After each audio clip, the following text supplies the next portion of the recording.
আজকে এই 9:40 আমাদের এখানে একটা কল আসলো। একটা লোক এই আনকনসিয়াস অবস্থা এই দাওদারণী এই এলাকায় একটু বাগানের ভিতরে এই পড়ে আছে আর কি। তো আমরা কলটা রিসিভ করলাম, রিসিভ করে আমরা কলের উদ্দেশ্যে রওনা দিলাম। গিয়ে স্পটে পৌঁছলাম, স্পটে পৌঁছে আমরা যেখানে আছে একটু বেড়া ভেঙে আমরা ভিতরে ঢুকলাম। ঢুকে আমরা ওই লোকটারে আমরা রেস্কিউ করলাম। রেস্কিউ করে আমাদের গাড়ি তুলে আমরা সোনামুড়া সাব ডিভিশন হসপিটালে ওখানে পৌঁছে দিলাম। সুস্থ অবস্থা ছিল আর কি। হ্যাঁ, মানে শরীরের মানে অবস্থাটা কীরকম ছিল আর কি?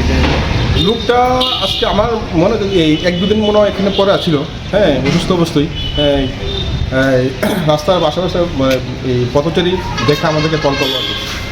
কল করলাম, খবর দিল, আমরা রেস্কিউ এটা স্পটের ব্যাপার আমরা তো কিছু লক্ষ্য নিই। আমরা ওটা মানে এই সাদা শীতই রোগ ছিল আগে।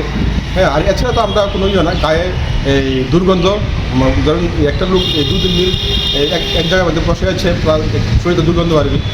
এছাড়া তো আমরা কোনো শরীর স্পট দেখতে পারি। নামটা জানা গেছে না? নামটা হলো তপন মিয়া, বয়স আপনার 30 বয়স হবে।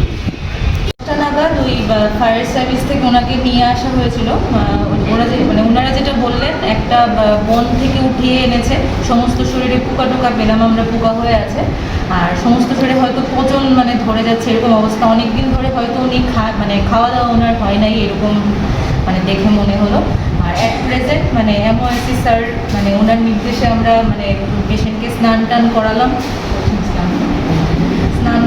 তারপর এখান থেকে যে প্রাথমিক চিকিৎসাটা দেওয়ার ড্রেসিং অ্যান্ড অল ওইগুলো আমরা করলাম।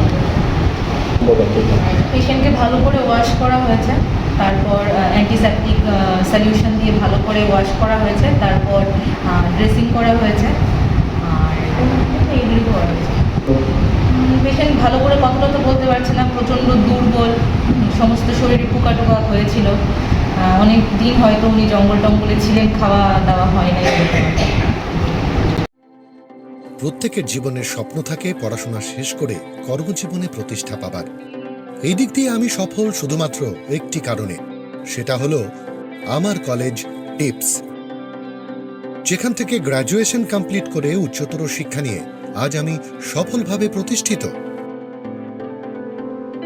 টিপসে পড়াশোনা ছাড়াও নিজেদের কেরিয়ারে কিভাবে অনেক বেশি মাত্রায় সুযোগ পাওয়া যায় তার সবকিছুই হাতে কলমে শেখানো হয়।